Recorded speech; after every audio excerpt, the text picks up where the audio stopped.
think it's quite evident that not just in India, like millions of people engage in trading or buying, watching pirated DVDs, for example. That also in Europe, the percentage of people who really would hesitate to download films off the internet just because it was illegal is relatively small. You can be sure that millions of people are in Germany as well, and all over Europe are engaged in heavy file sharing. It's just that, of course, this is illegal. It's been done with a certain type of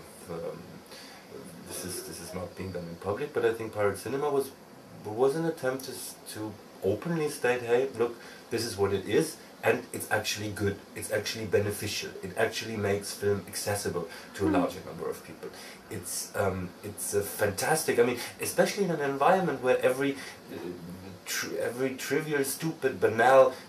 technological advancement is like hailed as the advent of something that we've never seen, and like this kind of progress of technology is something that people normally watch and admire. Then this huge step of a global networked, interlinked film archive at the disposal of almost anyone who has a fast internet line, to us it seemed that this also was something that would deserve some praise in some form. So it's definitely about, I mean, to be engaged against digital rights management or against this current regime of intellectual property. That was one of the core ideas of pirate cinema, means that you has to always include also the celebration of these zones where none of these systems govern DRM or intellectual property, which is a free exchange of information through these networks. When we, after a short while, then called our screenings, I think after a few weeks, and the thing Pirate Cinema Berlin, that was, let's say, a pragmatic decision in the sense that we actually wanted to call it what it is. We wanted to give it the name that would make people understand just by looking at the name what it is. So Pirate Cinema Berlin was kind of instantly evident, like it would be that. Even though, of course, the use of the term pirate or piracy, it's a bit like in US hip hop. When people reference each other as niggers, it's a kind of this term was invented, then it was against you, then it was taken up and given a different meaning. Even though I still think the term pirate is, I mean, it's both. On the one side, it's rich; it refers to that whole notion of like actual piracy, even though that's something that in the end is also so different from circumventing copyright control and distributing data, that it has its limits. And one of the things I would really like to think about a bit more, if it couldn't be possible to redefine this notion of piracy completely. I would want to use the notion pirate, but rather in a different context, like as a notion that would describe a specific approach to information exchange and technology, and I would rather try to do it or to develop it in kind of along, but also in opposition to the notion of openness, for example, and free, the open and the free, the open, the free, and the pirate. How the pirate would relate to the open and the free. Since I've seen that at least in communities that are very much built around the open or around the free, there's a lot of,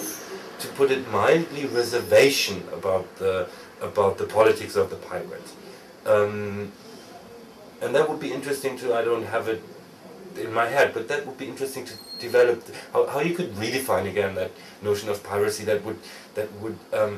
get it a bit, that would kind of shed a light on it, that makes things visible that are not currently visible when pirates see it, or the pirate is an icon that is so desirable actually for many people. It has become such a fashionable persona, because in the end this kind of fashion of piracy is it's not necessarily helpful in building strategy of finding out what the politics of piracy actually could be and should be. Always to, I mean, on the one hand, actually once you create something you resist, and in this case once you refuse to just stop your habits, and I think it's probably mainly that, if you just refuse to change your habits just because of laws that are being passed, or even more importantly a general discourse that is being established that redefines your normal occupation as something that would actually be stealing, theft, etc., whatever,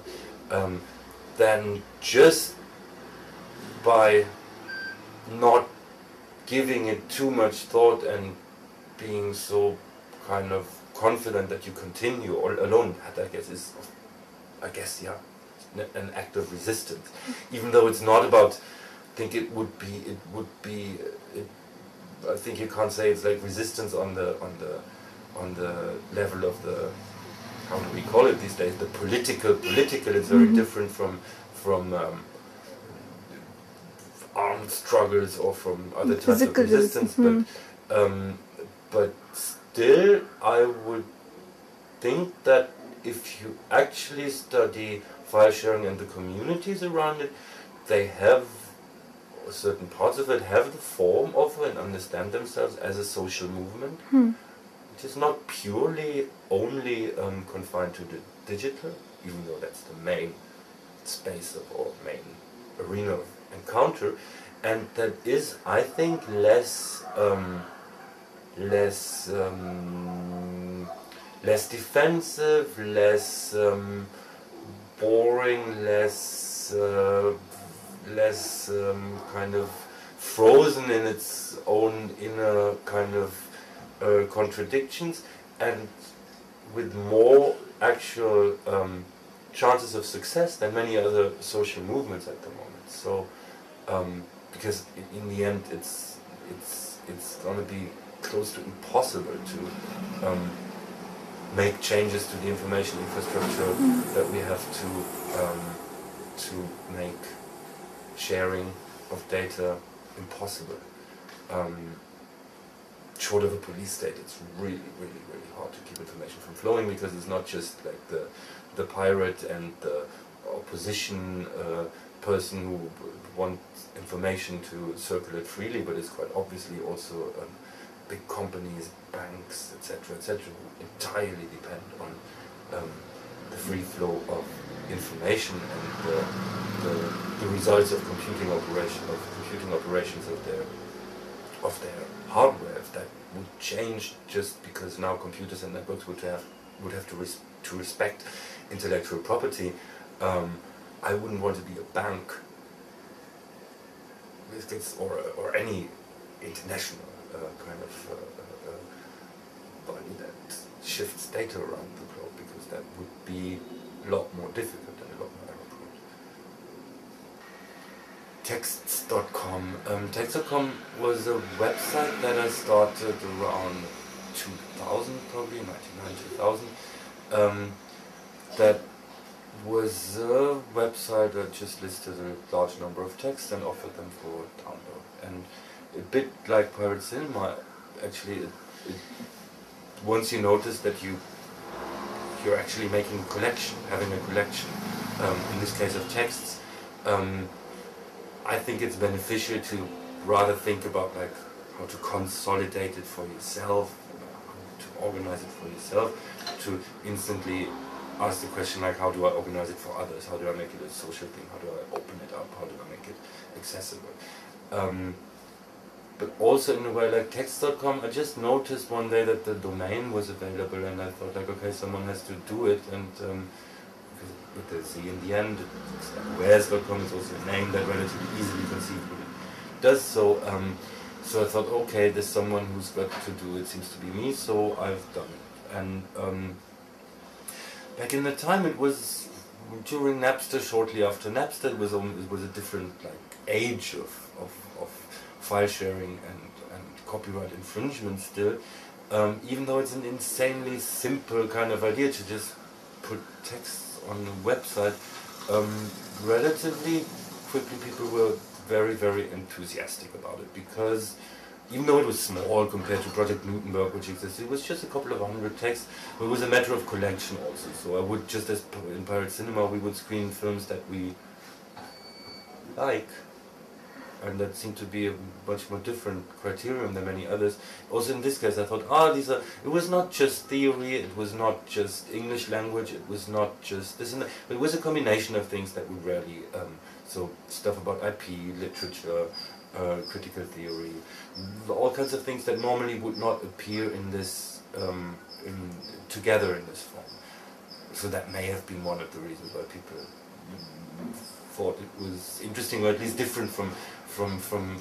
sites that would just offer everything that was legally available, which is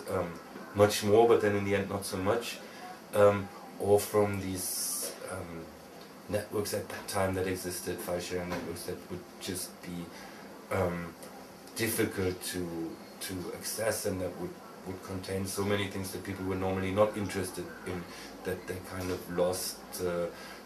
they didn't have enough patience probably to look long enough for things that they actually wanted, or things that were a bit less popular. So over time, lots of the Textogram became quite popular. Lots of newspapers reported on it from all over the world. It's still the only thing I've ever done that got me a review from a paper in Kathmandu, which I'm very proud of, actually. No, and people liked it, sent in text, but it's a relatively simple